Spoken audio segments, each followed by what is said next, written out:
kasama natin ngayon ang ang mga sangre! Yes! Dito sina Sangre, Flamara, Dea at Adamos. O, diba? O, daming mahal na, may nagmamahal sa mga mahal lang, sangre. tumingin ka na agad sa akin. Ayun, nakakaloka. Charot lang. Okay. Hindi, friend ko to si Martin. Yun nga. Friends tayo. Oh, di ko tuloy For nasabi. now, for now. For now. For later.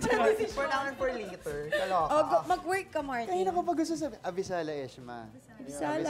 Eshma. Abisala. Ayan. Oh, kamusta yung pakiramdam nyo na na-collab nyo yung mga 2016 na sangre? Siyempre, nakaka-proud na nakasama namin silang mag-perform. Hindi namin inakala na mangyayari itong pagkakataon na ito na makakasama namin yung mga 2016 sangre. And to be able na makapag-perform with them in front of our bosses and the artist of GMA. Talagang kakaibang experience na hindi namin malilimutan. Si Adamos, ang daming gusto sabihin. Marami talaga. Ano yan, Adamos? Siyempre, nakakamangha kasi simula pa lang nung umpisa, 2005, hanggang 2016, napanood ko yung Encantadia talaga.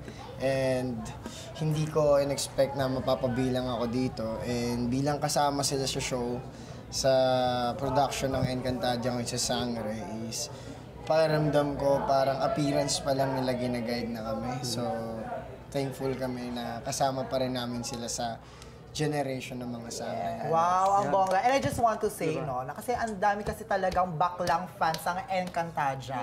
The queer community talaga sobrang support. And alam mo yun, anong feeling na, alam mo yun, marami mga baklang napapasigaw ang Encantadia, di ba? Kino-cosplay namin dati, yan ang mga bagets ka. Ito, bilang spokesperson. As an ally, ano masasabi Adamos. ninyo? Siyempre, nagpapasalamat kami sa mga LGBTQ, di ba? Na talagang hanggang ngayon. Kinikilig. Yes, mula noon. Sumagot. Mula noon hanggang ngayon talagang sinusuportahan nila yung Encantadia. Kaya masaya kami na napapasaya namin silang lahat. Siyempre, lahat ng Encantadix, lahat ng ginagawa namin laging para sa inyo. Totoo. Perfect. Tsaka ako personally, nakikita ko yung mga Encantadix natin na ginagaya yung mga costume namin. Yung creativity nila, kumbaga nagkakaroon sila ng outlet para ma-showcase nila yun. And I'm so happy and I'm so proud na lahat ng mga kapuso natin na Encantadix ay talagang naging patient sila sa paghihintay para sa Encantadia Chronicles Sangre. At ito na po yung alay namin para sa inyo. Yes, ang alay ng mga allies. Pasabog!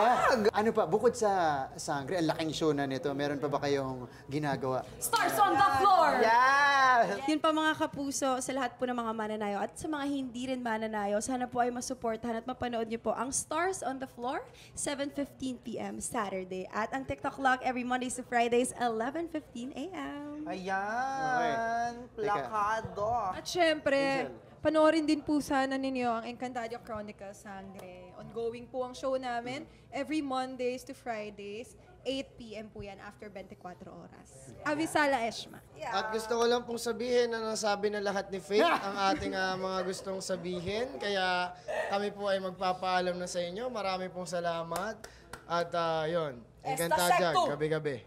Palakpakan naman natin ang mga Pero sangre. bago muna sila Thank you. umalis, Sige. patingin naman kami ng gano'n ng ano. Ay! Sa brilyante. Oh. Yes! Ay, Uy! ayun, Tatanggapin ko yan. thank you so much, Thank you, mga sangre. Thank you so much po! Wow. O, tuloy na ang party. Pasabog.